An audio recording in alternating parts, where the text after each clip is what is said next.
আজকে আমি বানাবো আমের আইসক্রিম। তো হ্যালো, আমি দেবিকা।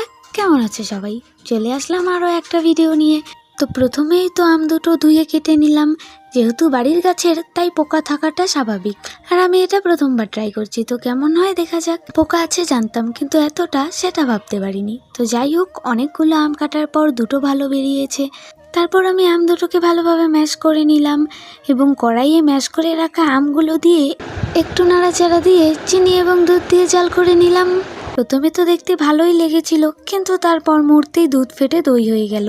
তবুও আমি হাল ছাড়িনি গাইস। ওই আমটাকেই পরিষ্কার করে রাখা খোসার মধ্যে ঢুকিয়ে ফ্রিজে রেখে দিলাম। আর আমার এই পোদ্দারির জন্য এখন কতগুলো বাসন ধুতে হবে। তবে যাই হোক, সারা রাত ফ্রিজে রাখার পর সকালে বের করে দেখি একদম জমে গেছিল। তারপর খোসা ছাড়িয়ে খেয়ে দেখলাম খেতে খুব একটা মন্দ হয়নি। তো আজকের মতো এই পর্যন্তই। দেখা হচ্ছে নতুন একটা ভিডিওতে। তো ভিডিওটা যদি তোমাদের ভালো লাগে তাহলে লাইক, কমেন্ট, শেয়ার করে দিও। আর এরকম ভিডিও দেখার জন্য আমার চ্যানেলটাকে সাবস্ক্রাইব করে দিও।